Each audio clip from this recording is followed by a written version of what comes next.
कुल तो हम प्रश्नों लोग का यहाँ योग पे बटा कुल प्रश्नों की हाँ, संख्या, सारे को जोड़ देते थे और इंटीग्रेशन जितना संख्या रहता था उसको भाग दे उससे देते थे। डिवाइड करते थे। तो 10th में हम लोग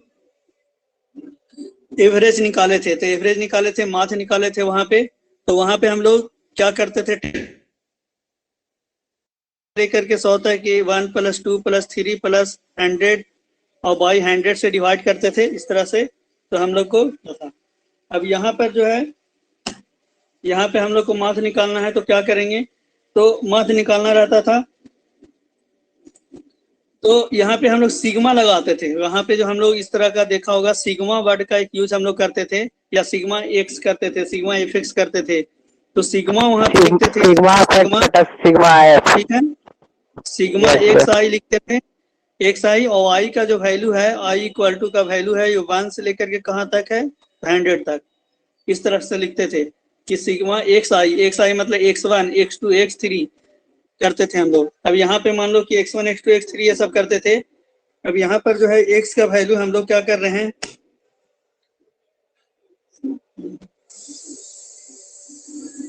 x का जो वैल्यू है वो 1 से लेकर के 100 तक हम लोग यूज करते थे। सिग्मा एक्स, या फिर सिग्मा एक्स लिख दो, और ऐसे भी लिख सकते हैं x इक्वल टू 1 to 100, मतलब x का वैल्यू x लेकर के 100 तक होगा। 1 2 3 4 5 4 करके हम लोग 100 तक लेते थे। अब यहाँ पे क्या है कि एक डिफिनिट वैल्यू को हम लोग क्या करते थे, इस तरह से जोड़ते थे।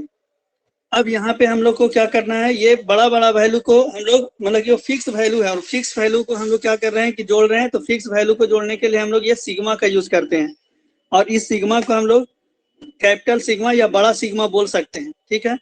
लेकिन अगर मान लो कि कुछ ऐसा वैल्यू है जो डिफिनिट नहीं है, वो चेंज करने वाला वैल्यू है, ठीक है, वो वैल्यू हमेशा चेंज हो रहा है समय के साथ, उसको अगर हम लोग को जोड़ना है, ठीक है, या फिर इसमें हम लोग ग्राफ, एक डिफिनिट ग्राफ को हम लोग ऐड करते थे।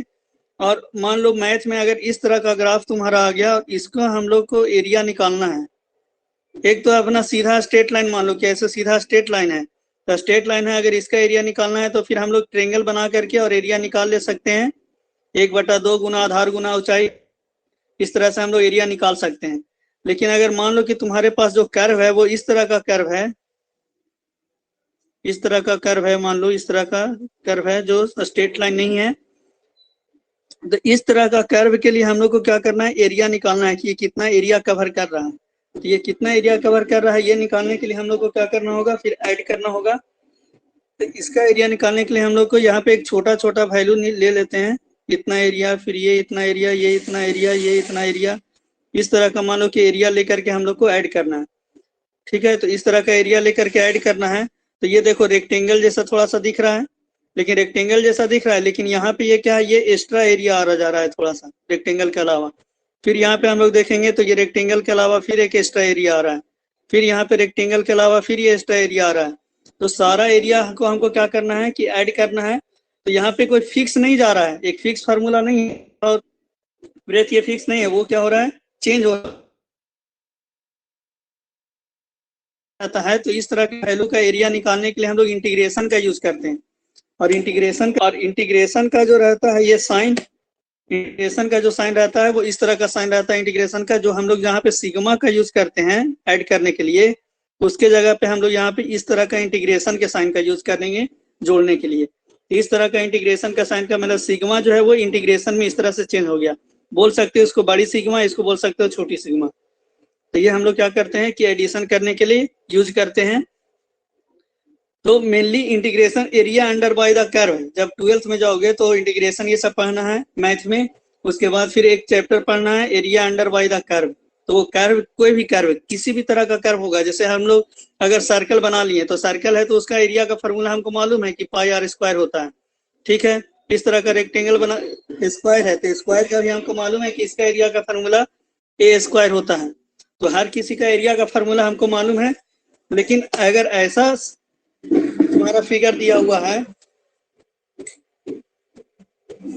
जिसका कि एरिया का हमको नहीं मालूम है, इस तरह का फिगर दिया हुआ है जिसमें एरिया का हमको कोई मालूम नहीं है, वो किसी और तरह का एरिया हो सकता है, तो उसको, जैसे ये इस तरह का एरिया दिए, या फिर मान लो हम इस तरह का शेप दे दिए, किसी और तरह का शेप दे दिए, तो ये सब का एरिया निकालने के लिए हम लोग कोई फार्मूला नहीं है, इसको इंटीग्रेशन से ही हम लोग एरिया निकाल सकते हैं।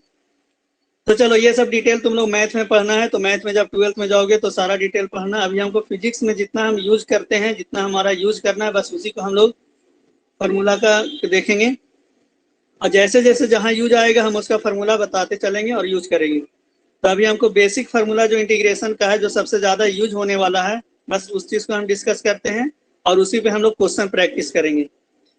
ठीक है, उसी पे हम लोग क्वेश्चन को प्रैक्टिस करेंगे।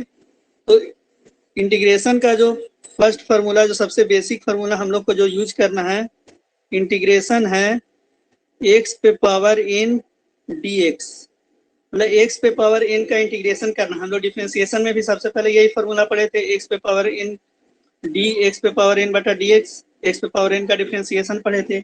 अब यहाँ पे हम लोग क्या कर रहे हैं, x पे पावर n का इंटीग्रेशन कर रहे हैं। तो x पे पावर n का इंटीग्रेशन करेंगे तो इसका फार्मूला होता है x पे पावर n प्लस 1 और बाई n प्लस 1, x पे पावर n प्लस 1 और बाई n प्लस 1, डिवाइड में n प्लस 1 होता है, और प्लस c भी एक कांस्टेंट भी होता है। लेकिन ये सब चीज कांस्टेंट हम लोग को अभी ध्यान में नहीं रखना है, वो सब जब 12th में जाओगे तो वहां पे कांस्टेंट को भी ध्यान में रखना है, उसका यूज होता है।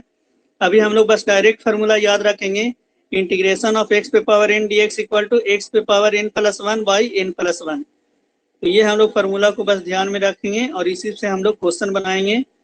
इंटीग्रेशन ऑफ x पे power n dx equal to x पे power n plus 1 by n plus 1, use करके हम लोग क्वेश्चन को सॉल्व करेंगे। कुछ और फार्मूला है जो हम लोग को यूज करना है।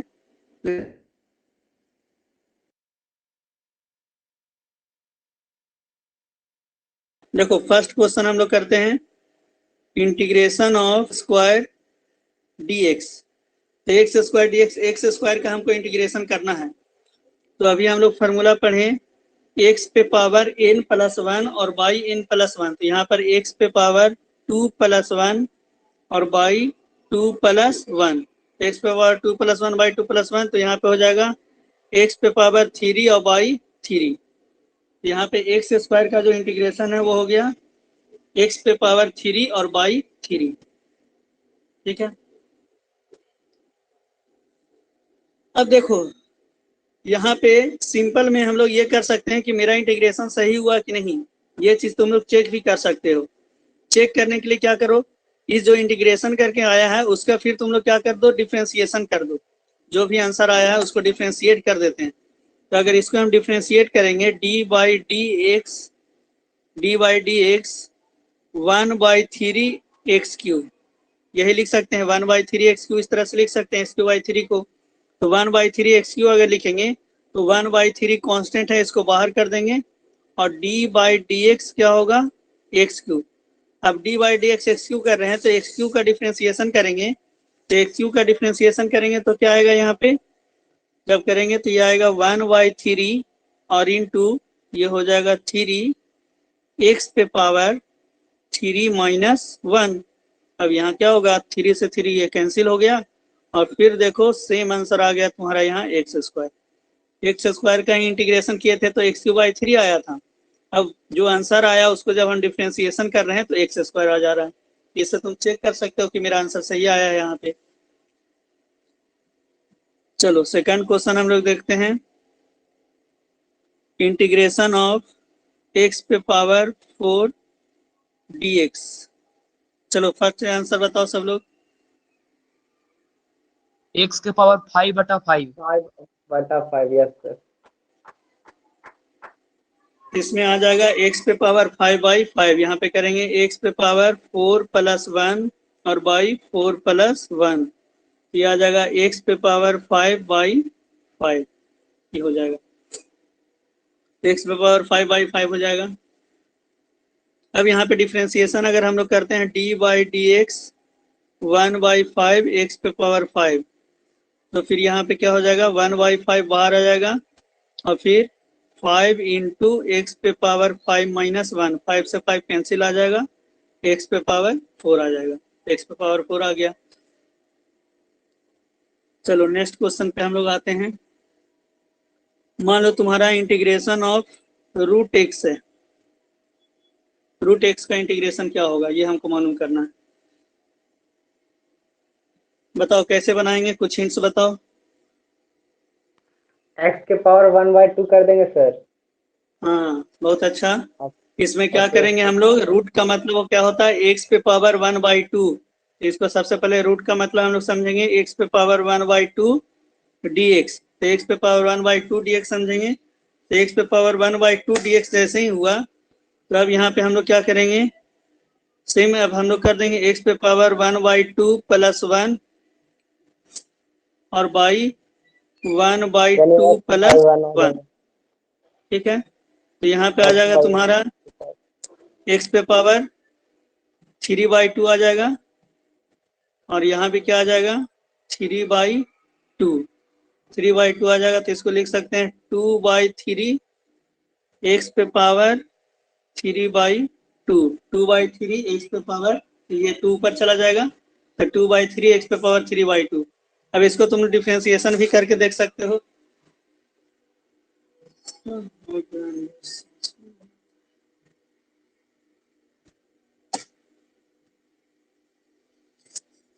हम लोग ये करके देखेंगे डिफरेंशिएशन, तो d/dx 2/3 एक्स पे पावर 3/2। तो ये क्या हो जाएगा, 2/3 को करेंगे बाहर, और फिर 3/2 और एक्स पे पावर 3/2 - 1। देखो 3 से 3 कैंसिल, 2 से 2 कैंसिल, और एक्स पे पावर 3/2 मतलब 1.5, ये हो गया 1.5 - 1 करेंगे तो हाफ आ जाएगा। तो एक्स पे पावर क्या आ जाएगा, हाफ। ये आ गया तुम्हारा। तो बहुत सिंपल है, इस तरह से हम लोग कर लेंगे।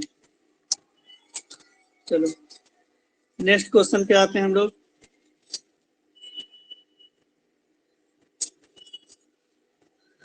मान लो अगला क्वेश्चन है तुम्हारा, बहुत सिंपल हम लोग लेते हैं, इंटीग्रेशन ऑफ 1 dx।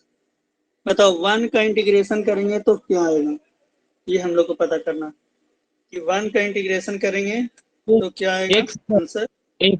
एक्स चलो तो इसका x कैसे आया बताओ, एक्सप्लेन करो।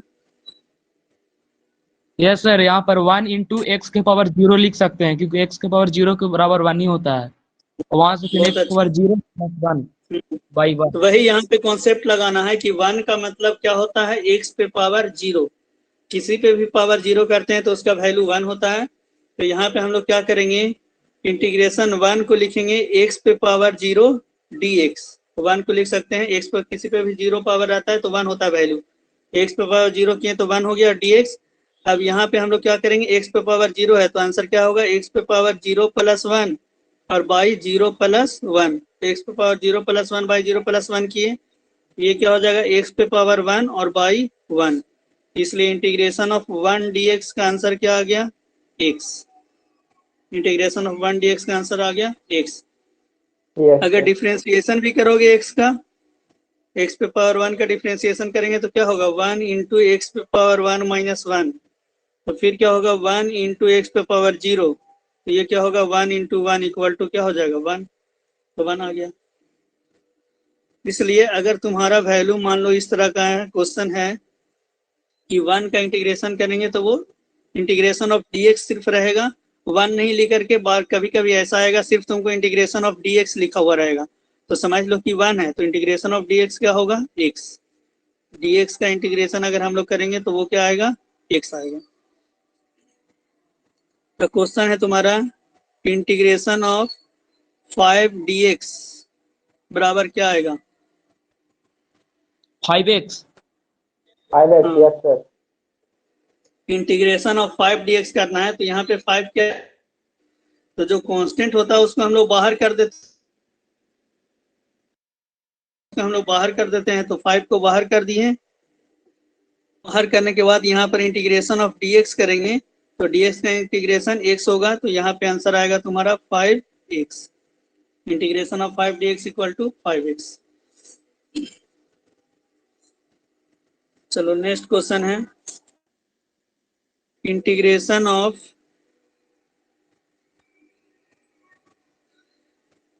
Integration of 3x² dx। इसका क्या आएगा, इंटीग्रेशन ऑफ 3x² dx है, इसका हमको करना है, क्या आंसर आएगा? X cube 3x³ by 3 sir, यानी x³ शिफ्ट हो जाएगा।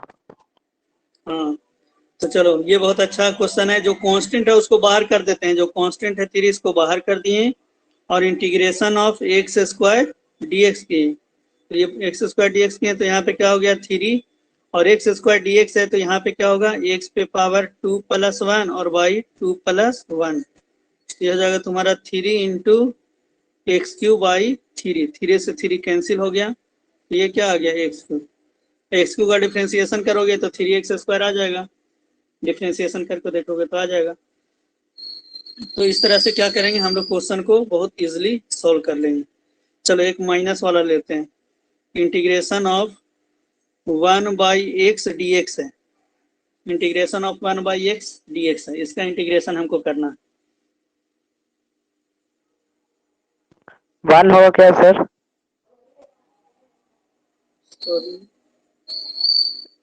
या अपरिभाषित होगा? इसका तो लेकिन log x हो जाता है, तुम रुक जाओ, x² का कर देते हैं। लॉग लगेगा, लॉग। हाँ हाँ, इसको log वाला भी तुम लोग को नहीं हमको बताना है, छोड़ दो। चलो 1/x² dx कर दिए, तो कैसे होगा? सिर्फ x हो जाएगा सर? सर एक्स के पावर -1/1 -1। या सर x की पावर x पे -1। पावर -2 dx, देखो x 1/x² dx है, तो यहाँ पे क्या होगा x पे पावर -2 dx। अब x पे पावर -2 dx होगा, तो फिर यहाँ पे हम लोग क्या करेंगे, x पे पावर -2 + 1 और y -2 + 1, -2 + 1 y -2 + 1, तो यहाँ पे क्या हो जाएगा तुम्हारा x पे पावर -1 और y यहाँ पे -1, तो माइनस x पे पावर -1 हो जाएगा, मतलब -1/x आ जाएगा, -1/x हो जाएगा यहाँ पर।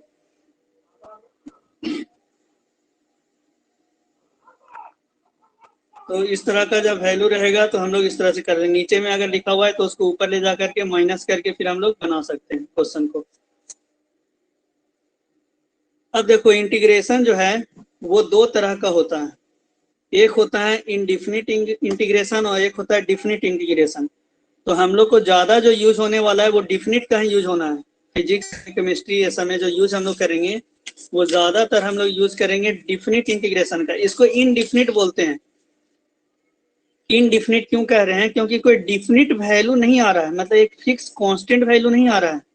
किसी भी क्वेश्चन को हम लोग सॉल्व कर रहे हैं तो क्वेश्चन भी वेरिएबल है, जैसे 1 कांस्टेंट था लेकिन आंसर क्या आया, वेरिएबल। अब x का वैल्यू कुछ भी हो सकता है, जो भी हम लोग दे सकते हैं, तो यहाँ पे वेरिएबल आ रहा है, फिक्स वैल्यू नहीं आ रहा है। तो जब फिक्स नहीं आता है तो उसको बोलते हैं इनडिफिनिट। नहीं बोलते हैं कि तुमको पटना कल जाना है कि नहीं, डिफिनिट बताओ, एकदम पक्का बताओ कि तुमको कल जाना है कि नहीं जाना है, डिफिनिट एकदम बताओ, ठीक है। तो डिफिनिट बताओ तभी हम बोलते हैं कि जब हमको पूरा हर तरह से पता रहता है। तो यहाँ पे क्या है, यहाँ पे कोई डिफिनिट नहीं है, वैल्यू जो आ रहा है वो डिफिनिट नहीं, इनडिफिनिट है, इनडिफाइन है, मतलब इनडिफिनिट है, वो फिक्स नहीं है। और यहाँ डिफिनिट इंटीग्रेशन में क्या होता है, फिक्स रहता है। इंटीग्रेशन जो है वो 2 तरह का होता है, एक होता है इनडिफिनिट, इनडिफिनिट जो अभी हम लोग पढ़ चुके हैं, और दूसरा होता है डिफिनिट, ठीक है, डिफिनिट इंटीग्रेशन। तो डिफिनिट होता है, इनडिफिनिट होता है और डिफिनिट होता है। तो इनडिफिनिट इंटीग्रेशन जो है वो हम लोग पढ़ चुके हैं, जो इसका जो वैल्यू आया था कोई फिक्स वैल्यू नहीं आ रहा था। और इनडिफिनिट में क्या होता है, डिफिनिट में क्या होगा, एक फिक्स वैल्यू आएगा। तो हम लोग को डिफिनिट इंटीग्रेशन पढ़ना है जिसमें कि एक फिक्स वैल्यू आए।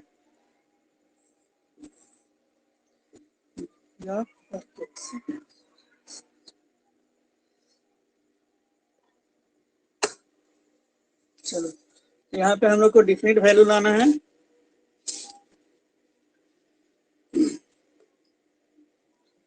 देखो डिफिनिट वाला में क्या रहता है, इनडिफिनिट वाला में क्या होगा, जैसे इंटीग्रेशन रहेगा, इंटीग्रेशन ऑफ x² dx मान लो कि हम किए, तो ये हो गया डिफिनिट। और अगर इनडिफिनिट, और डिफिनिट वाला में क्या रहेगा, मान लो इंटीग्रेशन ऑफ x² dx है, तो यहाँ पे लिमिट लगा हुआ रहेगा, लोअर लिमिट और अपर लिमिट बोलते हैं। मतलब एक्स का वैल्यू मान लो यहाँ पे 0 से लेकर के 3 तक जाना है, तो इसमें क्या रहेगा, लिमिट लगा हुआ रहेगा, और इसमें कोई लिमिट नहीं रहेगा। इसमें क्या रहेगा, डिफिनिट इनडिफिनिट वाला में क्या रहेगा, नो लिमिट, कोई लिमिट नहीं रहेगा, और डिफिनिट वाला में क्या रहेगा, लिमिट रहेगा, लोअर लिमिट और अपर लिमिट। इसका हम लोग बोलते हैं लोअर लिमिट, लोअर लिमिट, और इसको हम लोग सब बोलते हैं अपर लिमिट। मतलब 0 से लेकर के यहाँ तक ये वैल्यू, एक्स का वैल्यू हम ले सकते हैं। तो हम लोग डिफिनिट इंटीग्रेशन को सॉल्व करते हैं, क्या आंसर आएगा। जैसे फर्स्ट क्वेश्चन हम लोग लेते हैं, देखो फार्मूला वही लगेगा, एक्स पे पावर एन का जो हम लोग लगाए थे फार्मूला, तो फार्मूला में कोई चेंजिंग नहीं होने वाला है, डिफिनिट रहे या इनडिफिनिट रहे, फार्मूला वही रहेगा, एक्स पे power n plus 1 by n plus 1 ही। बस हम लोग को लिमिट पुट करना सीखना है, और यही सबसे ज्यादा यूज होने वाला है फिजिक्स में, इसलिए ध्यान से इस चीज को देखना। इंटीग्रेशन करना है एक्स स्क्वायर dx का, और लिमिट का जो वैल्यू है वो मान लो तुम्हारा 1 से लेकर के 3 तक, 1 से लेकर 3 तक ये लिमिट दिया हुआ है, और इसका इंटीग्रेशन हम लोग को करना है। तो एक्स स्क्वायर dx का जब हम इंटीग्रेशन करेंगे तो हमको मालूम है इसका वैल्यू आएगा एक्स पे पावर 2 + 1 और बाई 2 + 1। इतना लिखने के बाद फिर हम लोग साइन को चेंज कर देते हैं, इस तरह से बड़ा ब्रैकेट लगा देंगे, और इसमें हम लोग क्या करेंगे, लिमिट यहाँ लोअर लिमिट 1 है और अपर लिमिट 3 है, तो लोअर लिमिट 1 और अपर लिमिट 3 इस तरह से लिख देंगे। उसके बाद अब क्या आएगा, एक्स पे पावर 2 + 1 का क्या आ गया, एक्स पे पावर 3, और नीचे में 2 + 1 से क्या हो गया, ये 3, और इसका जो लिमिट है वो 1 से लेकर के कहाँ तक कर रहे हैं, 3 तक, तो 1 से 3 तक कर रहे हैं। इतना तक सबको क्लियर है, एकदम ध्यान से देखो, हम लोग जैसे इंटीग्रेशन करते थे उस तरह से इंटीग्रेशन, क्लियर है। और लोअर लिमिट 1 और अपर लिमिट 3। अब हम लोग क्या करेंगे, सबसे पहले इसको अपर लिमिट बोलते हैं, इसको लोअर लिमिट बोलते हैं, तो इसमें एक्स के जगह पे पहले अपर लिमिट को पुट करते हैं। इस एक्स के जगह पे पहले अपर लिमिट को पुट करेंगे, तो एक्स की जगह पर ये अपर लिमिट 3 को पुट करेंगे। तो यहाँ पे हम लोग क्या करेंगे, 3 को एक्स की जगह पर जैसे 3 पुट करेंगे तो 3 पे पावर 3 और बाई क्या हो जाएगा 3। उसके बाद माइनस खुद से लगाएंगे, उसके बाद खुद से अपने मर्जी से माइनस लगाएंगे, लोअर लिमिट पुट करना, तो अपर लिमिट पुट करने के बाद फिर माइनस लगाकर और फिर लोअर लिमिट पुट करेंगे।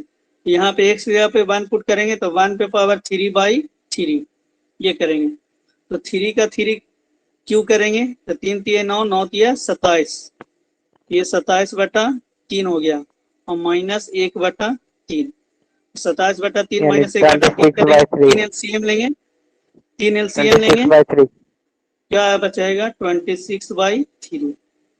यहाँ पे 20, यहाँ पे 3 × 9 = 27 करके फिर भी इनका घटाव करो तो उससे भी कर सकते हो। तो यहाँ पे क्या आ गया 26/3 आ गया तुम्हारा 26/3 आंसर।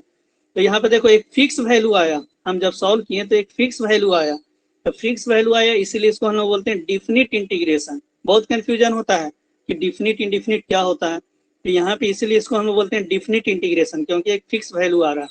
और इनडिफिनिट सब में यही फॉर्मूला लगेगा सर, सब में ऐसा ही होगा, एक्स के जगह ऊपर वाला पहले पुट करेंगे और फिर नीचे वाला और माइनस कुछ कर भी देंगे। रहे सब में यही रहेगा, एक्स की जगह पहले ऊपर वाला वैल्यू को पुट करना और फिर नीचे वाला वैल्यू को पुट करके सॉल्व कर देना है क्वेश्चन को, कुछ ज्यादा सोचना नहीं है। चलो नेक्स्ट क्वेश्चन हम देते हैं।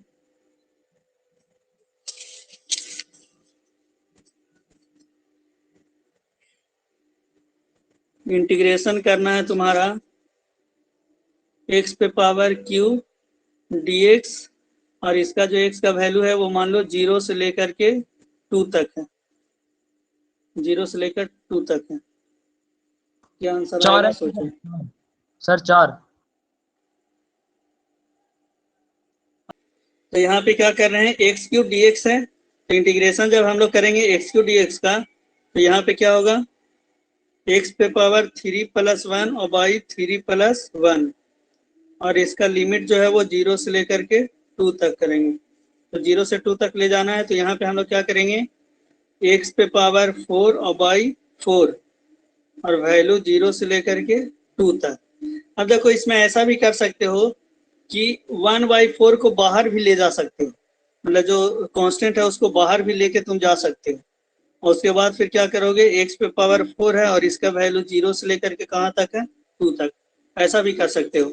तो 1/4 को जब हम बाहर कर दिए तो अब क्या हो गया, x की जगह पर क्या पुट करना है, 2 पे पावर 4 और माइनस यहाँ पे फिर क्या करना है, x की जगह पर 0 पुट करेंगे तो 0 पे पावर 4, x पे पावर 4 और 0 पे पावर 4, तो यहाँ पे क्या होगा 1/4 इंटू ये तो 0 हो जाएगा, तो 2 पे पावर 4 क्या हो जाएगा 16, 16 2 दूना 4, 4 दूना 8, 8 दूना 16 और ये 4 बार में कम गया, तो ये क्या आ गया, 4 आंसर आ गया। तो आंसर यहाँ पे 4 आ गया, सिंपल। एक डिफिनिट इंटीग्रेशन का ये है, इस तरह से आ जाता है। तो इस तरह का कोई भी वैल्यू रहेगा तुमसे बन जाएगा। जैसे मान लो है तुम्हारा इंटीग्रेशन ऑफ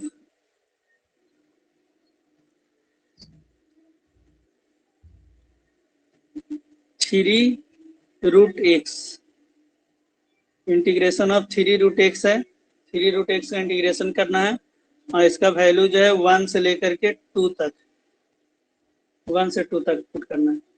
तो 3 रूट एक्स का हमको इंटीग्रेशन करना है, 3 को बाहर कर देंगे और सर यहाँ dx नहीं लगा दिए, 3 को बाहर कर दिए, integration of root x dx करेंगे 1 से लेकर 2 तक।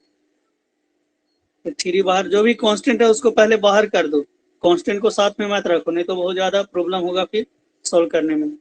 इंटीग्रेशन ऑफ x पे पावर 1/2 dx, वैल्यू 1 से लेकर के 2 तक, ये 3 करेंगे।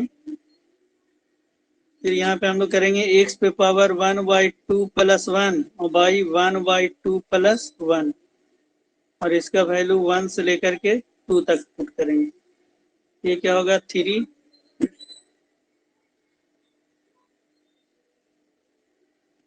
x पे पावर 3/2 बाई 3/2 2 और 1 से लेकर के 2 तक। अब यहाँ पे क्या हो जाएगा 3 और अंदर में आएगा 2/3, x पे पावर 3/2 1 से लेकर 2 तक। अब देखो जो कांस्टेंट है उसको हम लोग बाहर कर देते हैं, तो 3 इंटू 2/3 हो गया और यहाँ बच गया x पे पावर 3/2, इसका वैल्यू 1 से 2 तक, 3 से 3 कैंसिल हो गया। ये क्या होगा 2 इंटू 2 पे पावर 3/2 माइनस 1 पे पावर 3/2, तो 1 पे पावर कुछ भी रहे आंसर तो 1 ही आना है, 1 ही आएगा, यस सर। नहीं कुछ भी रहे नहीं, अगर यहाँ पे तुम्हारा हाँ ये 1 आ जाएगा तुम्हारा ये वैल्यू, तो ये तो 1 आ जाएगा और यहाँ पे क्या बच गया तुम्हारा 2 इंटू 2 पे पावर 3/2, ये बच गया, तो यही आंसर हो जाएगा तुम्हारा। या नहीं तो ऐसा कर सकते हो, यहाँ 2 पे पावर 1 और यहाँ 2 पे पावर 3/2, तो क्या होगा ऐड हो जाएगा, तो 1 प्लस 3/2 कर सकते हो। यहाँ क्या हो जाएगा 2 पे पावर 3 और 2 5/2 हो जाएगा, ठीक है ना। यहाँ पे आ जाएगा 2 पे पावर 2.5, ठीक है। ये कुछ भी इस तरह का आंसर अपना आ जाएगा तुम्हारा, ये करके हम लोग आंसर लेके आ जाएंगे। अब देखो एक और है जो बहुत आसान है लेकिन उसका यूज ज़्यादा आता है फिजिक्स में। देखो बहुत तरह का इंटीग्रेशन होता है, साइन थीटा कॉस थीटा, बहुत पढ़ना है इंटीग्रेशन। तुम अपना 4 महीना तुम इंटीग्रेशन और डिफरेंशिएशन पढ़ोगे 12th में मैथ में। 4 महीना अगर जो मैथ लिया होगा तुम देख लेना, 4 महीना से कम अगर पढ़ेगा तो तुम बोलना, 4 महीना तुम इंटीग्रेशन डिफरेंशिएशन ही पढ़ते रह जाओगे, इतना ज़्यादा पढ़ना इंटीग्रेशन डिफरेंशिएशन। हम उसका एकदम छोटा सा पार्ट बता रहे हैं, जैसे ABCD होता है ना, ABCD हम बता रहे हैं, बस ABCD का ही यूज है ज़्यादा फिजिक्स में, और पूरा मैथ पढ़ना है तो फिर वो 12th में पढ़ना है तुम लोग को इंटीग्रेशन डिफरेंशिएशन। एक होता है फार्मूला फेमस है, इंटीग्रेशन ऑफ e⁻x dx, इसका एक ज़्यादा यूज होता है इंटीग्रेशन ऑफ e⁻x dx, तो इसका आंसर क्या हो जाता है e⁻x ही हो जाता है। e⁻x का जब हम लोग इंटीग्रेशन करेंगे तो e⁻x ही आ जाता है, तो इसको बस ध्यान में रखना, इसका थोड़ा सा ज़्यादा यूज आएगा। और दूसरा ज़्यादा यूज होता है इंटीग्रेशन ऑफ 1/x dx करते हैं, तो यहाँ log x नहीं आकर के ln x आता है, ln x, log x नहीं ln x आता है। अब ये सब चीज Yes. का हम चर्चा हम इसलिए नहीं कर रहे हैं बहुत ज्यादा, क्योंकि जहां हम फिजिक्स में आएगा यूज आगे चैप्टर में, तो उसी चैप्टर में हम ज्यादा अच्छा से इसका डिस्कशन करेंगे। अभी हम अगर फिर डिस्कशन वहाँ कर भी लिए तो तुम सीख जाओगे और लेकिन बाद में फिर भूल जाओगे, इसलिए हम इस पे ज्यादा चर्चा अभी नहीं करेंगे, टाइम वेस्ट होगा और फिर बाद में फिर हमको बताना ही पड़ेगा। ये सब अभी नहीं बताइएगा सर? नहीं, ये सब अभी नहीं बताएंगे, इसका अभी हमको यूज है ही नहीं, इस चैप्टर में हमारा इसका कोई यूज नहीं है। इस तरह का फार्मूला को जहाँ यूज आएगा वहां बता देंगे। ये ln x होता है, log x नहीं होता है। ln x का मतलब होता है log x बेस e होता है, ये होता है। और सिर्फ log x है लिखा हुआ तो इसका मतलब होता है log x और बेस 10। मतलब कहीं सिर्फ log x लिखा हुआ है तो उसका मतलब है log x बेस 10, और कहीं ln x लिखा हुआ है तो इसका मतलब होता है log x और बेस e होता है, एक्सपोनेंशियल। और integration of e to the power x dx रहेगा तो e to the power x हो जाएगा आंसर। जैसे मान लो तुम्हारा क्वेश्चन है integration of 4e to the power x dx, तो इसका आंसर क्या हो जाएगा 4e to the power x। बस x, yes, 4 x। 4 कांस्टेंट था, e to the power x का integration e to the power x ही हो गया, ये हो गया तुम्हारा। तो बहुत आसान आसान इसी तरह का क्वेश्चन हम लोग को करना है, कुछ टफ क्वेश्चन नहीं करना। पेपर भी खत्म हो गया, चलो 3-4 मिनट और है, एक दो क्वेश्चन और देख लेते हैं डेफिनेट से। एक माइनस वाला लिमिट दे करके नहीं, एक भी क्वेश्चन दिए हैं, एक क्वेश्चन दे देते हैं माइनस वाला लिमिट दे करके। मान लो इंटीग्रेशन है तुम्हारा एक्स स्क्वायर और dx, और इसका जो वैल्यू है वो -1 से लेकर के +1 तक, लिमिट है -1 से +1 तक। तो लिमिट है -1 से +1 तक, तो इसका इंटीग्रेशन हम लोग करेंगे तो x पे पावर 2 + 1 और बाई 2 + 1 करेंगे, और लिमिट का वैल्यू -1 से +1 तक। 0 हो जाएगा सर? देखो क्या आता है, x पे पावर 3/3, इसका वैल्यू -1 से -2/3 आएगा सर। 1/3 को बाहर लेकर के आ जाएंगे, और x पे पावर 3 का वैल्यू -1 से 1 तक।